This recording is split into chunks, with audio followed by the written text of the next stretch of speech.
Hey, welcome to another episode of the Pastor to Pioneer podcast. I am here today with Luis Ruiz, and Luis is a special guest for me because I've known him and his family for a long time.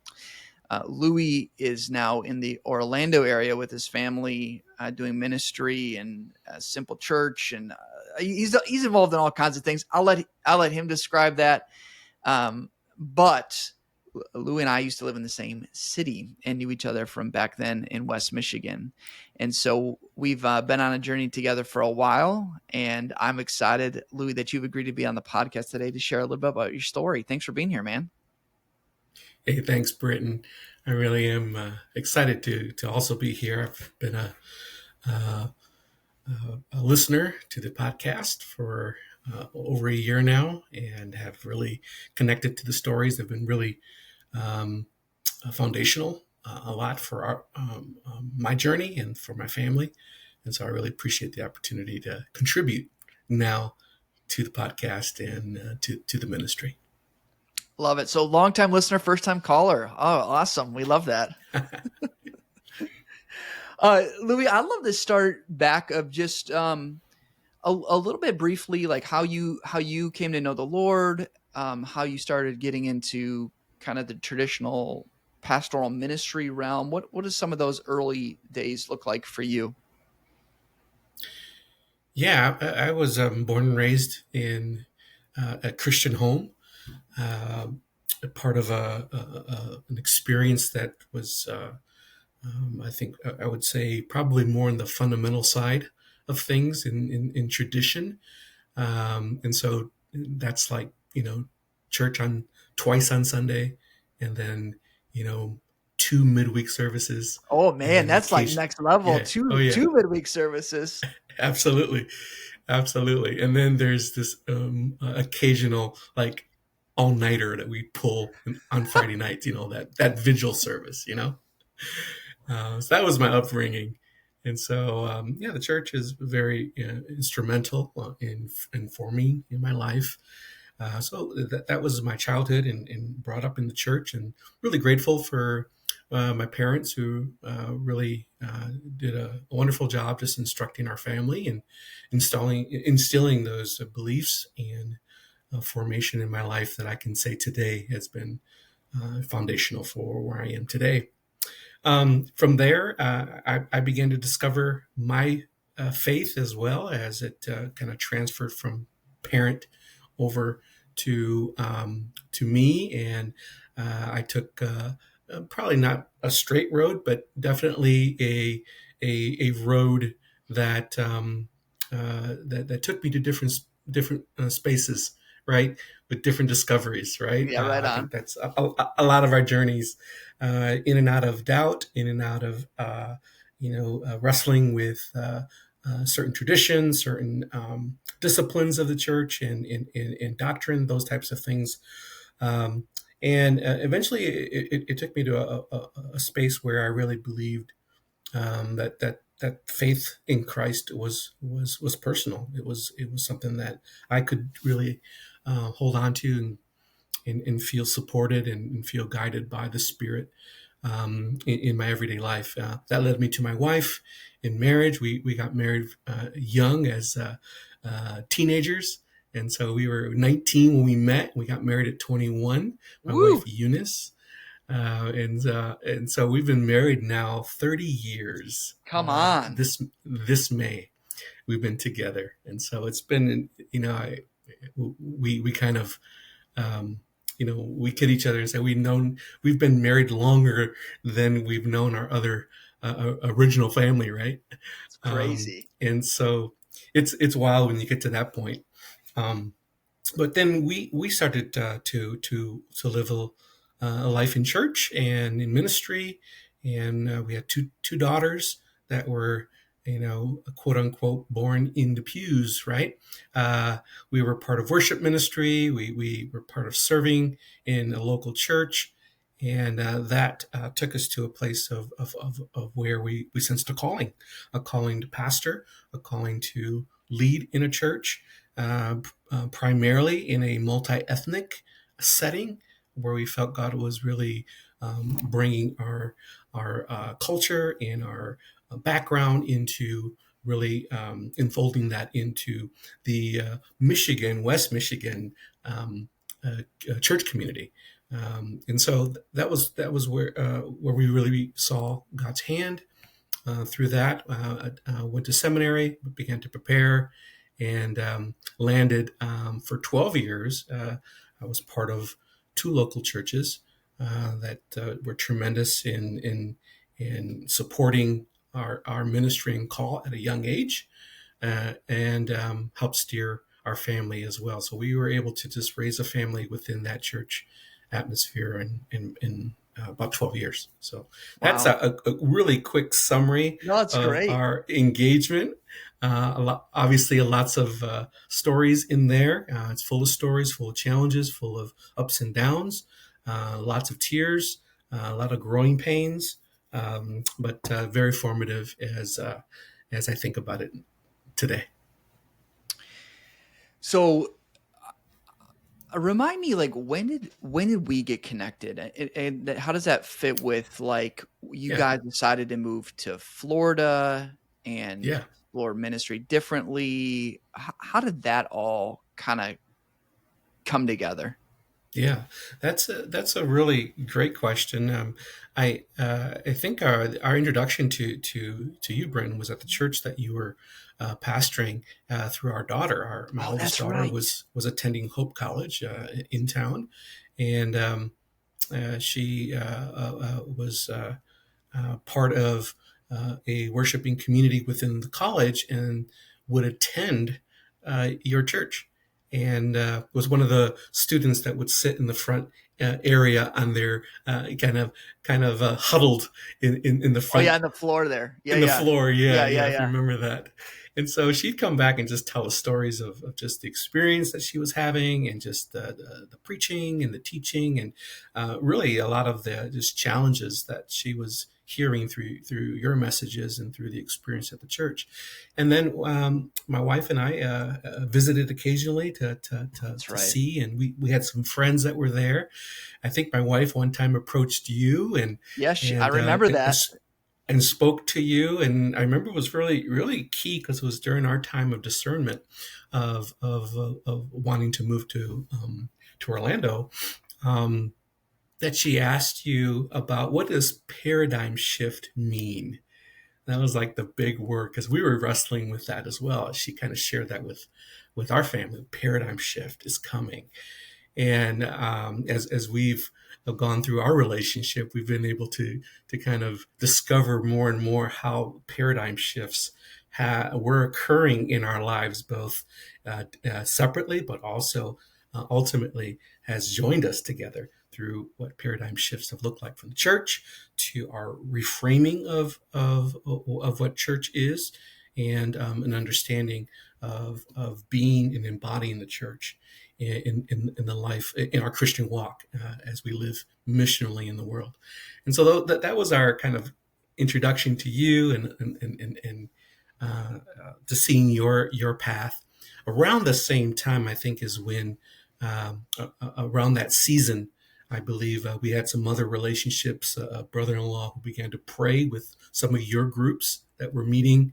That would be Daniel, if you Oh, yeah, yeah. recall. Yeah, Uh-huh. meeting with you in some prayer groups, and really discerning. I think you were discerning at the time what simple organic church was looking like. You were going through your journey, and so we were on that same path, and so it's been really fun, kind of catching up and reconnecting in that way. Yeah, that's good. I couldn't remember. I was like, I knew it had something to do with when I was a pastor, and obviously we're in the same city, and it's not that big. Yeah, So I was trying to remember this. So that's helpful to remember. Now I remember that stuff. yeah, So you guys then moved to Orlando, and what was the mindset of moving to Orlando? Like, did you have a yeah. specific ministry in mind, or were you just going open handedly? What was your mindset going to Orlando? Yeah, I think bring some context to that, I think, is important. I think, again, as I shared, I was we served as a local church pastor for 12 years. And during that season, in the two churches that we were part of, we were really focused in ministry and helping transition the church to become more contemporary and missionally focused, really being a church in the community, a church that was multi-ethnic and also thinking globally. And so that was a lot of our heart in our ministry. I served in multiple capacities, working with elder groups, deacon groups, church leaders around what it meant to really serve globally and be a church that is globally focused and multi-ethnic and serving right in our backyard. And a lot of that really shaped in my life, and really I was able to discover a passion of serving, a passion in ministry that was global ministry, which ended up leading me towards a position, a denominational position that I'm part of for the past 10 years, that's focused on strengthening the global church, and being part of global mission and ministry to serve pastors and leaders in global settings. And so that was really formed through that time, that season of local development. And in that, I think part of that, so the move was to enhance and grow more in the global aspect. Living in Florida, living in Orlando allows me the capabilities to really get to South America, Central America, the Caribbean, which is kind of my region of work. And Cool. so practically it made a lot of sense. But also there was a local calling. Part of the discoveries as well that I learned as a local church pastor was that meaningful discipleship occurred when it was one-on-one or one-on-few, and not necessarily happening on Sundays. One of the many types of wrestling, right, that I endured and encountered in local church ministry in the legacy model. And so we experienced with one-on-one relationships, one-on-few relationships. My wife and I and our family were involved in prayer groups, connection groups with people. We just found many experiences where this real relationships, authentic relationships were being developed. And today, many of those relationships that were established then, we now hear their stories to us, that some are serving in Europe, some are in Bible college, others are serving in their own local community and churches, and they go back and just remind us, hey, those moments in which we were discipled with you all really helped us move in the direction we are in. It's And so awesome. those experiences really shaped a desire to move to Orlando, to also focus on a local church, and really help do that within our own family. As a family, we felt called to participate in ministry together. We had a strong sense. Hey, Orlando wasn't just going to be, dad's career move and ministry move, but it was also going to be something we do as a family. And through that discovery as a family and experiences, we landed in Orlando, and specifically wanted to shape a simple, organic movement locally here in Orlando. I remember, I think it's when you guys were up visiting, you'd moved to Orlando and you'd come back and you reached out and just like, hey, we're dreaming about this idea of something simple from our house. Can we meet with you? And I was Yeah, like, heck yeah, let's hang out. And I remember grabbing coffee at the coffee shop and just hearing your guys' story. And I was so amazed at your desire to want to do this as a family, and how the girls, even they were in their 20s at this time, right, are like, no, we're yeah, moving down. We're down there too. We moved as well. We want to be a part of this. And like clearly feeling this call and this clarity to do something as a family. And I was so amazed by that. I loved for you to share a little bit more about that journey of, you had in mind something simple from your home. How did that start? Because how it started and how it's going now, that's the case in all of our stories, isn't really the same. It's taken a lot of turns. But what yeah. how did that start when you guys started having this desire on your heart? What steps did you did you begin to take to make it happen? Yeah, I think I have to give all of the credit, well, a lot of the credit, right, to my wife and to my daughters. They have all been very much catalysts in dreaming ministry, dreaming a calling, um, to serve the Lord. And I think in a lot of our discussions, our home discussions, were about the challenge that it was to be in the legacy model of the church. Mm, Had, being PKs, right? Being a pastor's wife, serving alongside of me. A lot of my attention was on the day to day, the routines, the Sunday experience, getting programs going, moving forward, those expectations that are met. And so they were witnesses to kind of the pulling away of ministry, from family and from the kind of the heart of where our family was, and desired to be.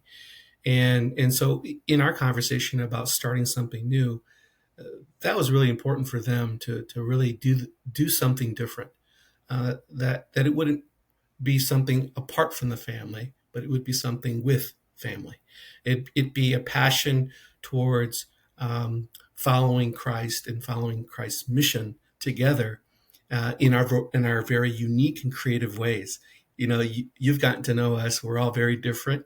We all been trained and skilled differently. hmm For me, I hmm come from a more traditional church formation, and as you know, in our experiences and conversations, it's been one of the hardest journeys for me, is the transition from the mind frames of legacy model and doing ministry that way to what we're doing today. And so part of, I want to give that credit to my wife and my girls, that they were catalysts in really helping me and us really think through directionally what we wanted to do. And in that process, Wow. then I think a key point, Britton, is there was an important study that came out of Barna, from the Great Dechurching of America. This is a study from Graham and Davis, who are actually based in Orlando. Hmm. Study was done centralized in Orlando, that 40 million Christians no longer attend church. And so these de-church of America, to put it in perspective, it is the amount of more than the great awakening, the second great awakening, and all of the Billy Graham crusades combined. That's what we're talking about. Of those that have walked Quantity, away from those who have the church. walked away from the church. Wow. And it's an incredible study. I would encourage listeners to check out that study. It was done in 2022, so Wow. it's fairly recent. And but it was one of the catalysts for us as we were starting to think about moving to Orlando. Why Orlando? And that study really became part of, it just started to burn in my heart as I began to see, the city of Orlando is, considered kind of the epicenter of where this is happening, where they say 50% of Christians are de-churched in the Wow. city. Wow. Although it being in the South, there is a very religious and very social acceptance of religion, but there are the connection and the connectivity to the church and to faith and faith walking with Christ, is that there's a gap. There's a gap there, Incredible. and so we felt really called towards wanting to meet the de-churched, that recognize that many will never step foot again in a traditional church. Many will never step foot in a place in which maybe they felt unwelcome, hurt, pain, or simply they've just moved to a new location, like us. We just moved, and really trying to find a church is not an easy task. It's not even, I would say, it's not even a fun task, to be honest with you. We did that for a while. Totally. It's challenging, and it begins to challenge the things that Yeah. we began to wrestle with when it comes to the traditional church or legacy model. And so we were confronted with that many times. So that was really the kind of the energy around understanding our city, understanding the needs of the city. And as I began to work in the local context of strengthening the church within our network, um, we sensed a calling to start a simple church with some friends and begin kind of this road and this path So towards something different. before we get into what that looked like at first, I'm curious for you. What was it like for you? So it's your Eunice and the girls, Bree and Jazz, that were like, "Hey, we got some questions about the institutional model. We got some questions about the way we're doing it. We don't think we should do it that way. We're thinking more simple." You're saying they kind of spearheaded that and were the catalyst for that. What was that like for you when you're hearing them say this stuff and you're working in the denomination? You were a pastor in the prevailing model. You went to seminary and were trained in this stuff. How did that hit you? What was going on in your heart and your mind when they started bringing these things up? Yeah, I think there was a lot of connectivity to what they were saying. I think I was wrestling with the same types of concerns. Really the energy around focusing ministry on Sunday experiences. That's something that is very well talked about on these podcasts. That effort and that energy that we put into that Sunday experience. And it really is something that challenged me when I knew in my heart that really where I saw uh, life transformation and deep, meaningful discipleship was happening with one-on-one relationships. It Yeah. was Yeah. happening in smaller groups, and it was happening with more meaningful connection.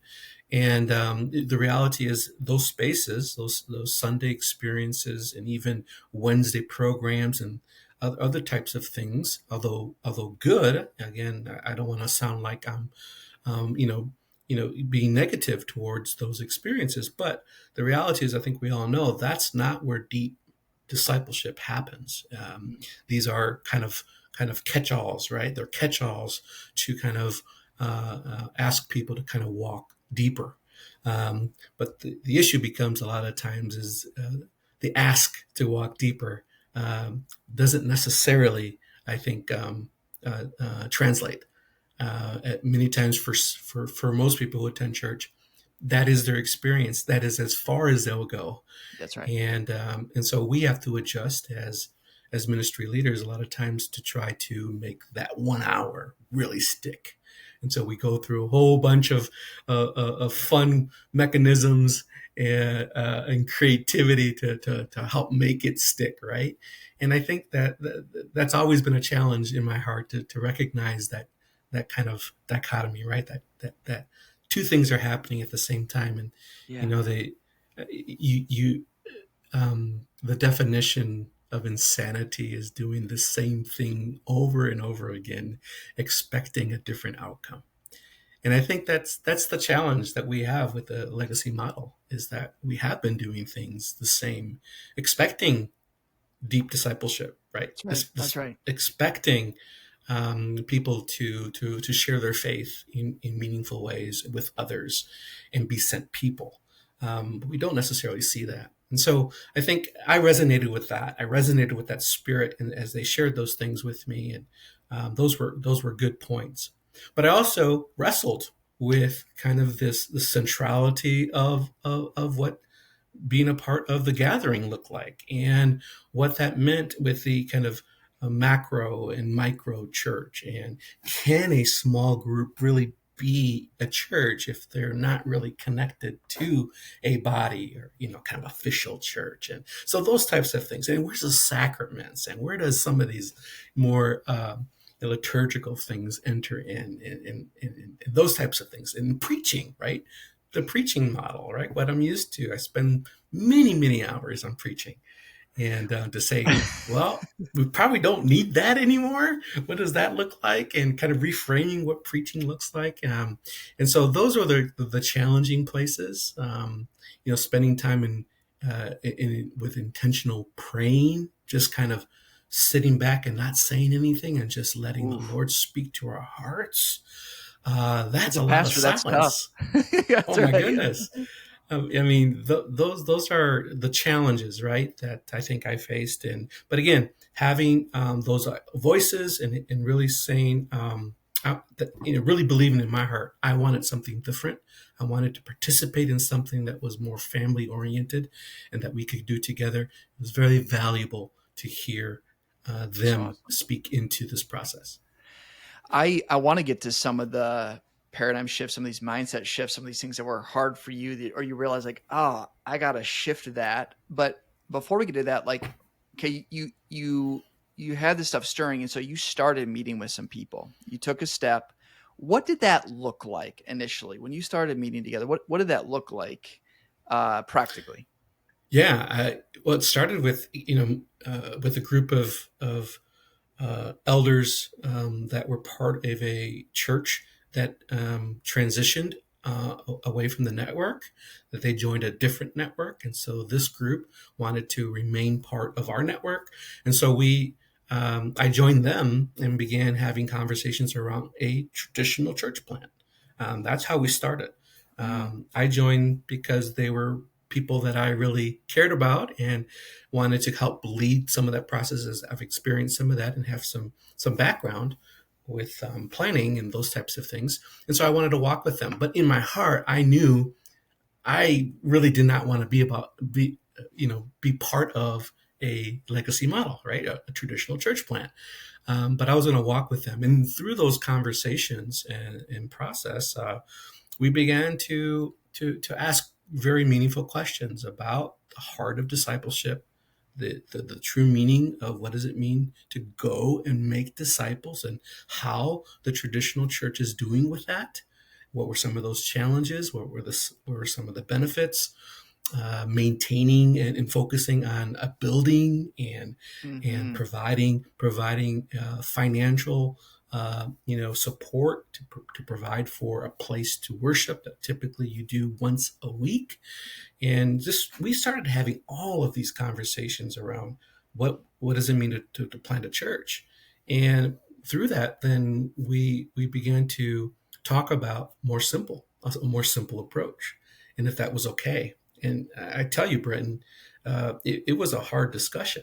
For many of our traditional folks, they just felt that's really not being the church. That's not really relevant to what we're trying to do. We're trying to start a church. And it wasn't until we really started getting support and help through some resources like yourself. And I'll put a plug in for Damien Kirk's book, In the Excellent book. Way, Yeah, great which book. is a book that you that was introduced here through the podcast, and then through your conversation support, we were able to connect with Damien and really go through the book, and that was a real key pathway for us to begin to discover the potential and opportunity to really live out a vision of being a simple church. And so that was really our part. It took about a year for us to get to the point where we said, yes, let's move in this direction. Through that, again, I wasn't going to be a part of that process, or at least part of the church. But then when we shifted over for it to be a simple church, I was asked to lead that process. And so from December of 2023, I've been leading our team through this journey together, and it's been exciting and challenging. Well, when you were first doing it, you still had some, even though you wanted to be not traditional in the same sense, you were meeting was it every week or every other week as a group in kind of a formalized church Yeah. service, right? We actually started, I think, with a Christmas Advent service. I think we started with it was very traditional. I was I was in my element. It's very traditional, proving that I can do what I do and those types of things. It was very funny. My wife and my girls were very gracious with me, as they knew that this was just a step into really bringing people in, but it wasn't quite the vision. But that was a fun time. But we started with that, and then went to biweekly meetings where we met in a coffee shop, and we began to have those opportunities to practice simple church, to practice some of the discoveries that we started to learn through uh, Damien's book and through some of the instruction and coaching that we were receiving as well. And so we met every other, twice a month.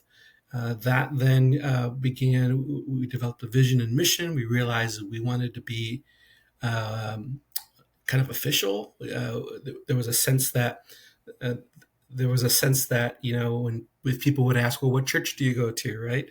That this kind of weird feeling of, oh, are we part of a fringe group, or what are people going to think? And so we felt that tension, as I know many of the listeners and many of For the sure. guests that have been part of the podcast have also felt that tension.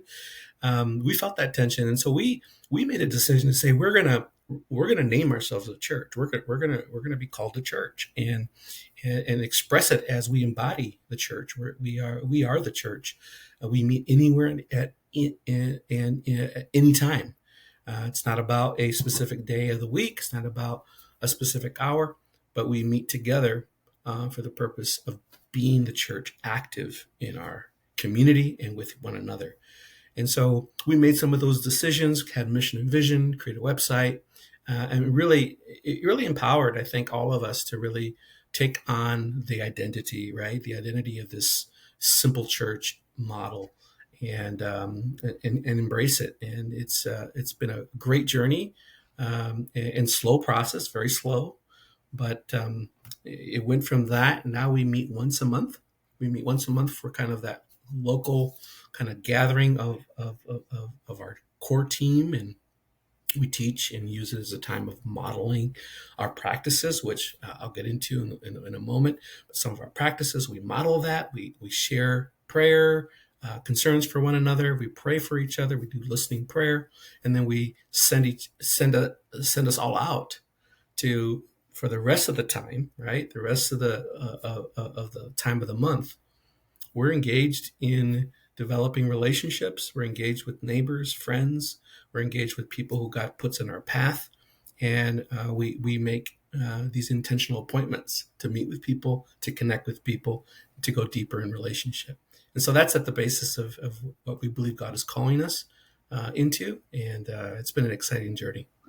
So if I really hear you saying, you're getting together, their larger gathering is purposeful for vision modeling, just some connection, but the expectation and the hope is that everyone during the week is like, it's what you said earlier, is like, we are the church in all sorts of places. So as they're connecting during the week, functioning as a church, discipleship, you're talking about happening more in organic relational ways, creating more space for that to take place in between the monthly gatherings. Is that what I'm hearing you say?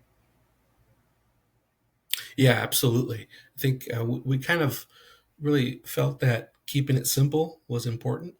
And Heck one of yeah. the simple parts is just trying to find a time to meet. How incredible it is to you try to set a date and trying to get everyone's calendar to meet on that one day. It's so hard. The worst. Imagine that, right? And we found that to be difficult to even do that twice a month. And so, and it's still a challenge to do it once a month. But just keep it simple. It's once a month where we come together to model our experience. We said, hey, it's from moving from church performances and programs, right? We're moving away from that, the experience, the show, to developing more formational relationships and to gather around like-mindedness around the Great Commission. That's great. And so that's at the main part of our focus. We kind of challenge each other. We listen to scripture. Part of our practice is modeling what it is to listen to scripture together, and then to discern what we call developing the sermon together in a group. Mhm. Where, and again, that's one of my biggest learning curves for me, is to come to a meeting and I'm not the one who's going to be giving that message, you know, but rather it's something we do as a group. Obviously I come with points in my head, but they're given as part of the exchange. They're given as part of the conversation, and it's through all of our input and connection that we develop a sermon and we hear God together. And it's in that we ask, okay, how do we respond, Lord? Help us respond now to your word. And so that's been something we've modeled and really have had a great time experimenting with. And one of the challenges that does kind of take a mindset change, right? A paradigm shift. And so again, I say these things in through lots of months of paradigm shift training, I would say, because it's not easy to go into this and just kind of start out doing these types of things. It does take some time to really reframe our thinking Well, and isn't even it? our theology. Well, it's so much. It's easy to like talk about in theory, and then it's different when you're really confronted with it. Of like, oh, of course, Absolutely. sure, I don't need to preach, no problem. And then all of a sudden you're like, oh, I'm not. We're just discussing the word. I'm not up in front. What was that like for you personally? Even your internal wrestlings, was that a hard? You said that was a hard transition. What made that so hard? Of not you being the one up front giving a sermon to now discussing it in a group setting. Yeah, I think first of all, I think is the ego. I think For let's be sure, honest. yeah. Let's just be honest as pastors. Our ego is part of teaching and preaching and having the skill, right? That feeds the ego, right? That's something we do. Doesn't every athlete who plays a sport and does a great job at it want to be praised? I think that's at the heart of it. It's ego. I think that's the first thing that needs to be challenged within a pastor's heart. Is it about you performing? And I think one of the great lessons of Pastor Pioneer is that first lesson on love, Mm, authenticity, right? And it begins with loving you, right? mm, Knowing that God's love for you is unconditional. It's yeah, not about what you do and how you perform. I think that's one of the greatest lessons because that ultimately leads us, pastors and leaders, right? Priesthood of all believers to that's lead right. in a way that is of not performing, trying to receive some type of response back. Did you do a great job? I know I'm a husband. I like to do, things around the house that my wife likes me to do, right? And when I do them, I look back to see if she's watching me, right? Or if hey, I just did this job that she says, great job, right? I love it. Those things just kind of perk you up. And Absolutely. I think that that's just a normal part of who we are. And so I think in this new framework of doing the sermon together, I actually get excited to hear others share. I Wow. actually get excited now. The shift has been I get excited to contribute, right? Wow. Here's a couple of things that I've been thinking about. And I just think about these would be points that I would develop in my sermon, right? But now I get to share them as thoughts, as discussion points, as things to consider.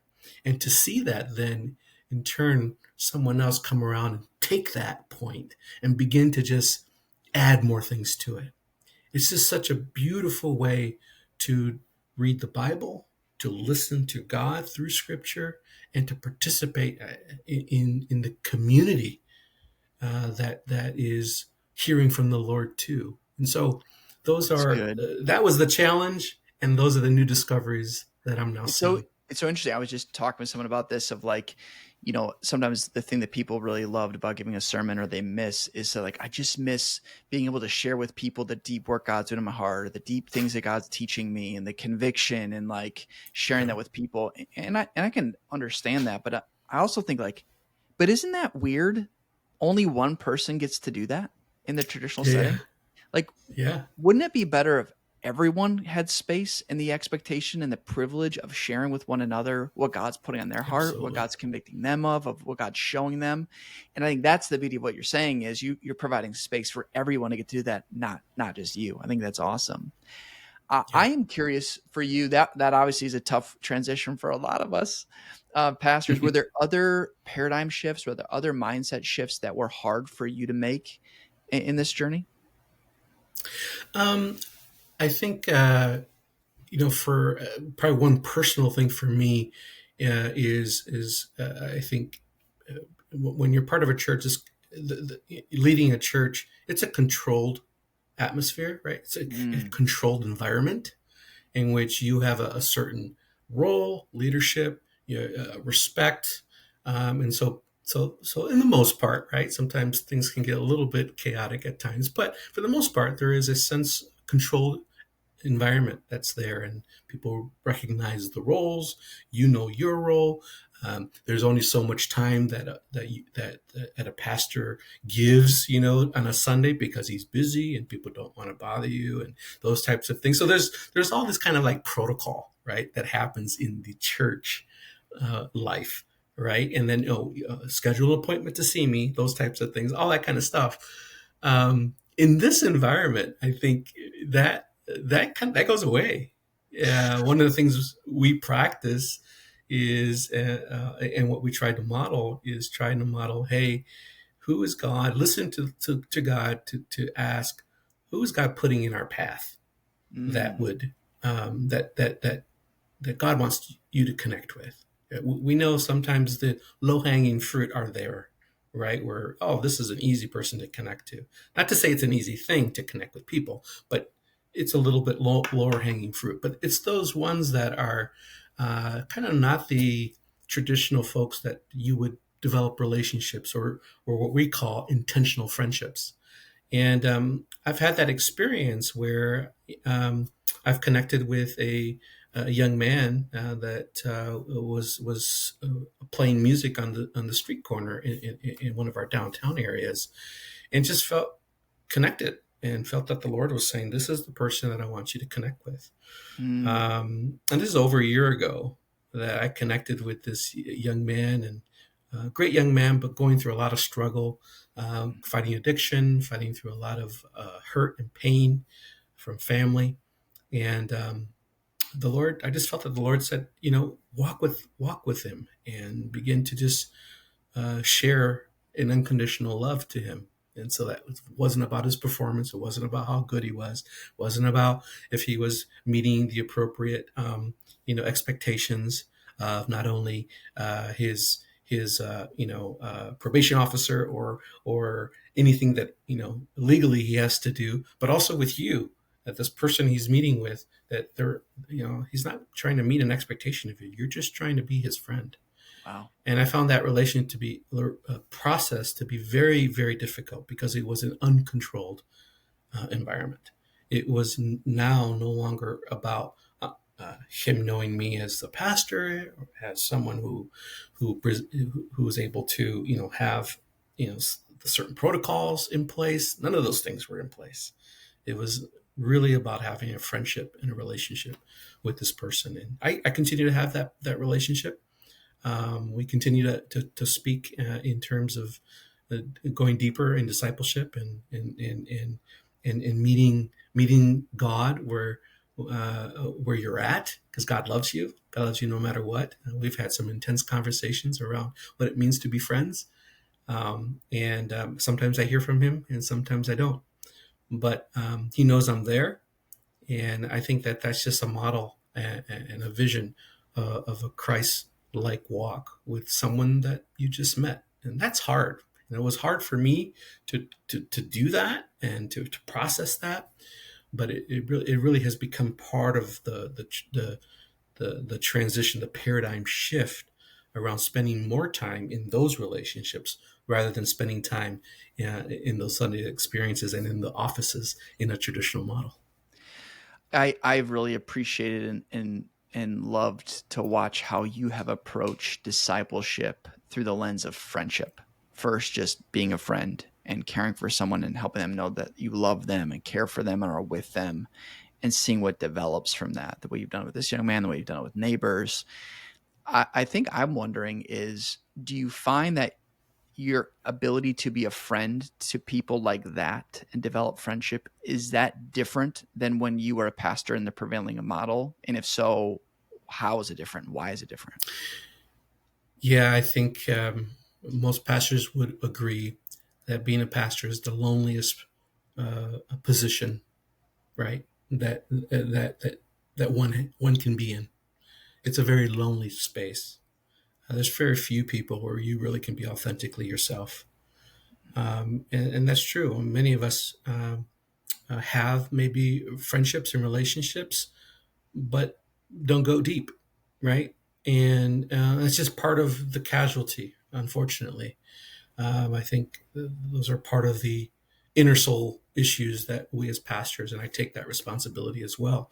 I care for that in my role now as I care for a local network of pastors. That's my concern. It's the concern that we are lonely, that we are overburdened, and many times burnt out through a lot of times superficial relationships and connections because we don't have the opportunity to really be authentic and deep. And so I think that's the place personally in my own journey.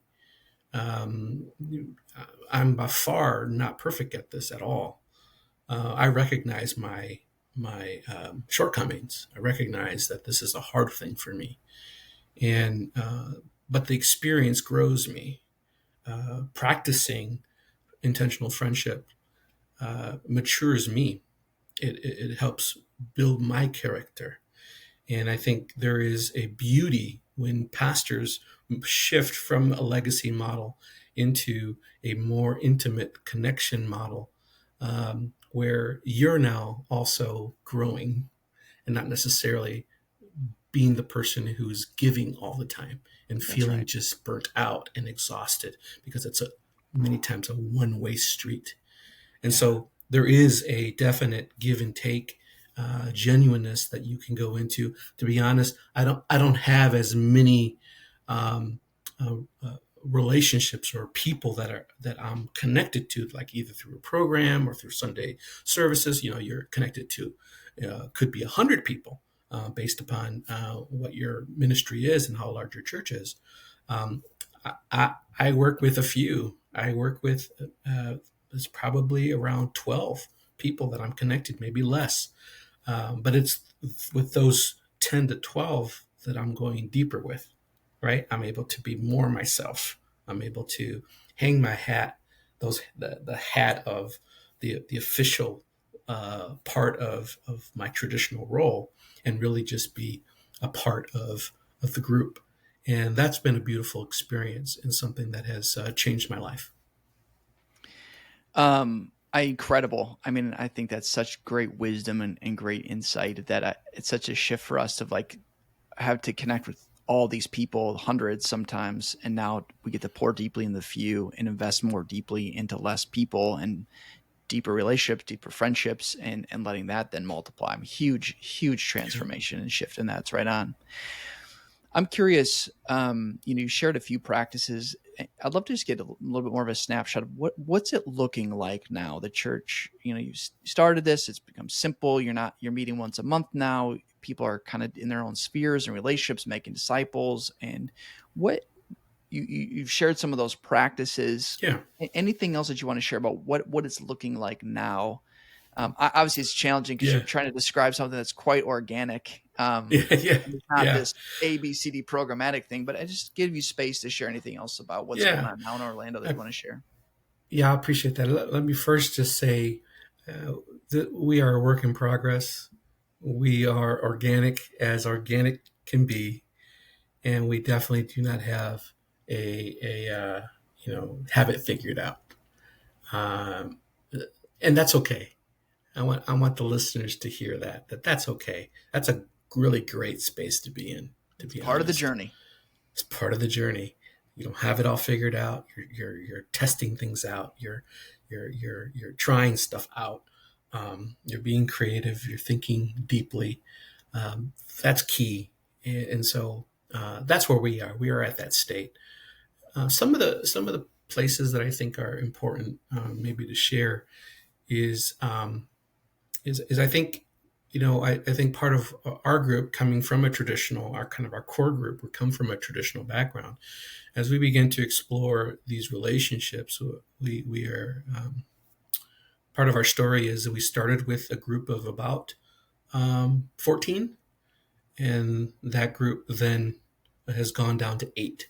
So we kind of have gone half, which is a normal thing to happen to, where you That's right. start with a bigger group and it goes Yep. smaller. And Absolutely. so we're at our core is at 8, and so of the 8, we have identified 22 um, forming relationships, what we call intentional friendships, either forming or they've been added to the group.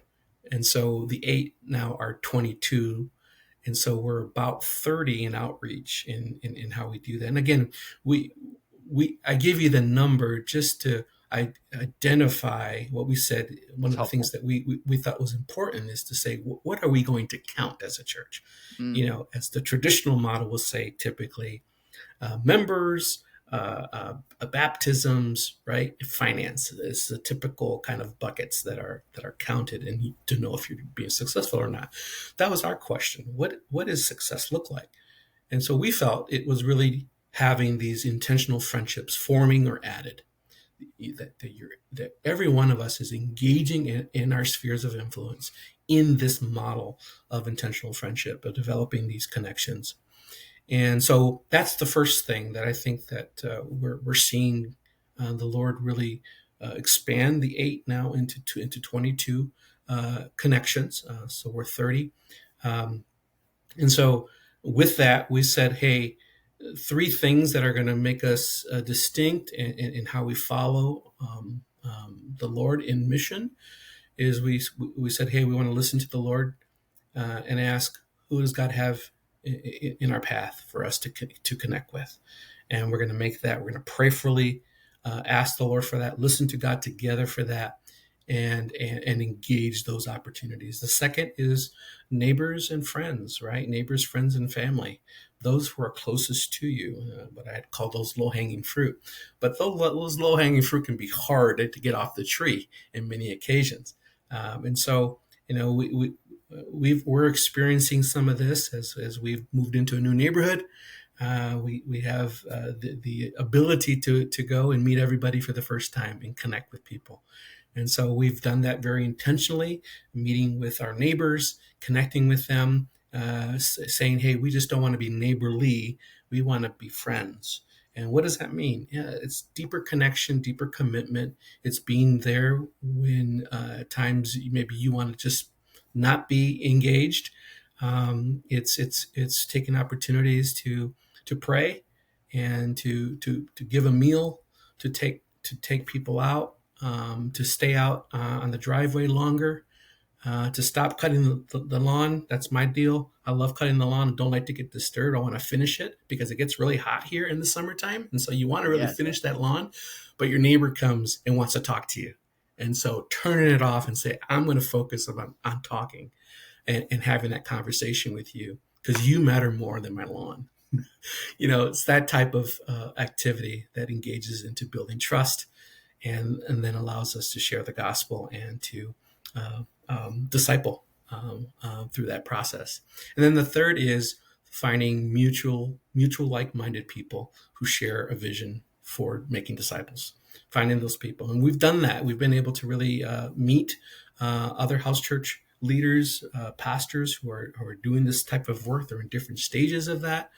But I've been blessed to be able to, through some networks, be able to connect and now have relationships with them. And so we resource each other, we help each other, we guide each other, and walk alongside of each other as we go through the same journey together. So those have been kind of the 3 pathways that we've expressed that. I think that's been very helpful. And then the last thing I'll share, unless you wanted to ask me some more about it, but one of the other key principles is that we wanted to be the church, right? And we see ourselves as the church embodied, right? But we also wanted there to be not for there not to be a stigma or a sense of being on the fringe or not part of the historic church. And so we want to be very, very upfront to people that we're part of the historic church, and we're a church. We're connected to a denomination. We are connected in that way. We're part of the historic church, and so there's no fear of the understanding that what kind of doctrine are you carrying, those types of things. There is a sense of groundedness in that, and so part of in our tradition, in my tradition, we call what's the sign of the church. How do you know a church is a church? Well, we would say through sacraments, preaching, and the discipline of the community. Those are the signs of what makes up the church. And so we've taken that and adopted worship, mission, and community, where we see the signs of the church active. And so we believe that happens within our core community, but it also happens on your one-on-one, one-on-few relationships too. So the reality is the church, we are embodying worship, mission, and community in every relationship and connection that we have. And that is really the sign that the church is active. And so for us, having that clearly stated, we have a website that kind of gives some of these details that really help people understand that this isn't just a fringe thing, or kind of we're just playing games, or whatever people might think, because it can get a little funny sometimes. I'm past that now, but definitely one of the challenges was developing kind of these core foundational positions that I think are important for if you're in this movement, if you're wanting to kind of walk in this process, to developing some of these things. I think is key with your community is important. And so for us, that's been very strategic, and very, for me as someone who's works still with the prevailing model, it really helps me share that this vision of simple church with others in our network. Yeah, and I just, in case people are interested, it's your website is cityvinechurch.com. Is that right? Yeah, that's right. Okay, you can check that out. But I think what's really unique about your situation is, a lot of our listeners are like, oh my gosh, denomination, I'm going to run as far away from that as humanly possible. And I get that. But I think God's calling others to pioneer within context that they're in. And I know you and a few others that are trying to pioneer a more simple expression of the church and relational ways of disciple making, within a denominational context. And I think time will tell how well that works. And, you'll have unique barriers and things you'll come up against, you have to navigate. But I just think I commend you for being faithful to where God's called you and in the settings he's called you, and try to figure this out in those particular settings. And I think you're being faithful to what he's asked you to in certain contexts. So yeah, way to go. Is it for everyone? Yeah. Nope. Is it for you? Yeah. Right. It is, for now, at least. Yeah, I totally agree. Yeah, I totally agree. I think we're called to live missionally. We're called to live into the calling of Christ to the church. Right. Our calling, our mission is not the church. The church participates in God's mission. Yeah. And so I really believe there's a desire in God's heart for redeeming, a redemptive work to happen in our legacy church, in many of our what we would frame to be the church, right? All the different expressions of the church. It's redemptive. It's about the presence and power of Christ working through and in us, so that we can participate in this mission in this world. And so, I definitely find myself in both worlds, supporting pastors who are leading legacy model churches to say, hey, begin with disciple making, in many of our missional circles, right? The idea of, if you start by planting a church, you may get some disciples, but if you make disciples, you will have the church. And I think that's one of the ongoing quotes that to me really stirs my heart, to say, wherever I'm planted, wherever God has you, that's the place that God wants to redeem and wants to be help navigate and shape our calling around supporting this call. And so that's how I feel. I'm grateful that I have the opportunity and the ability to do this with the support of our denomination and our support of our leadership. And so I'm in a very unique situation, very privileged situation, because I'm in a good place within our denomination where, and many times it's always kind of the headbutting that happens with a lot of pioneers Yeah. that find themselves. And so I understand that I'm in a very unique situation, but I think we all are playing in the same sandbox. Yeah. We're about working together and living missionally in this world. It's awesome.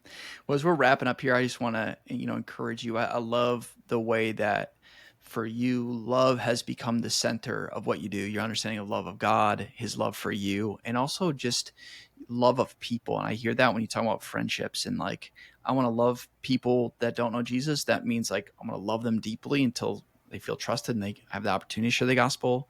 You want to love people well that are on a similar path and like be committed and like deep relationship with one another. I just hear love being such a motive for the things you're doing. And I think that's incredible.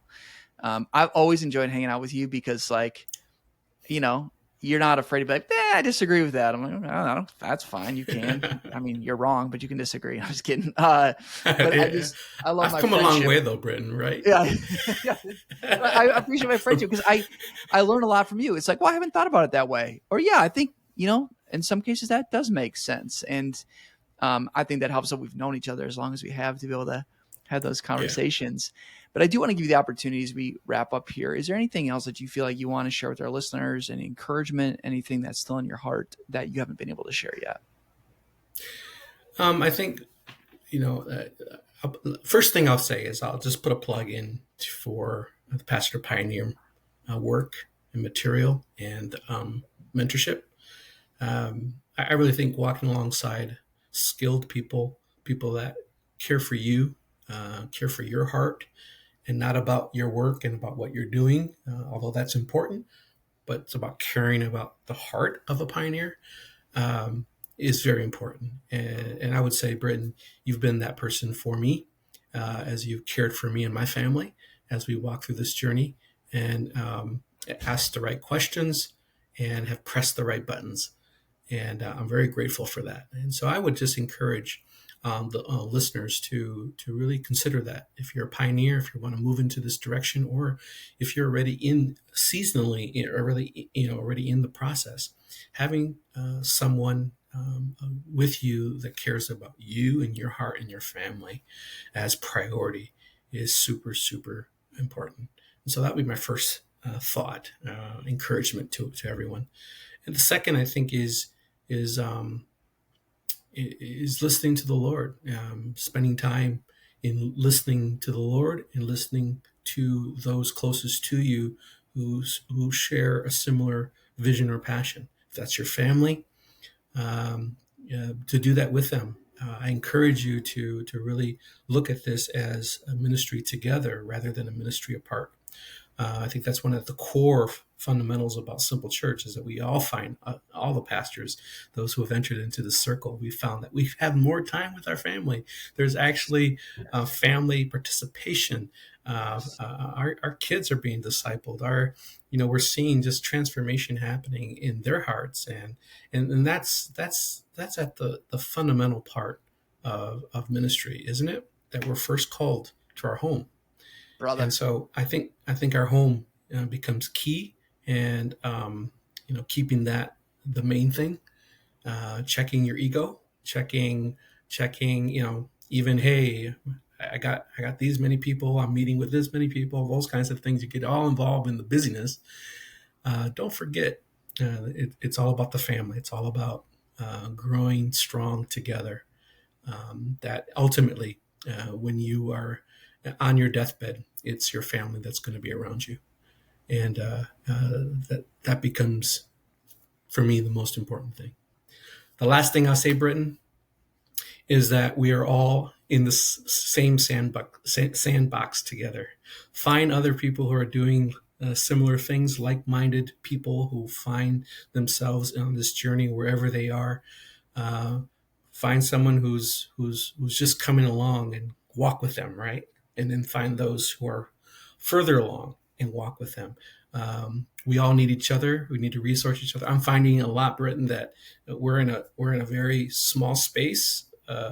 There's a few of us. I believe there's more, but there's a few of us that are doing this, Yeah. and we're kind of barely kind of finding each other. And Yeah. so I have a dream to see us more connected, and to be able to, particularly in your own, where you live, in your city, in your community, to really get to know those people who have a passion for this, Amen. and build those relationships, because ultimately that's what's going to help us all move forward and advance Christ's kingdom.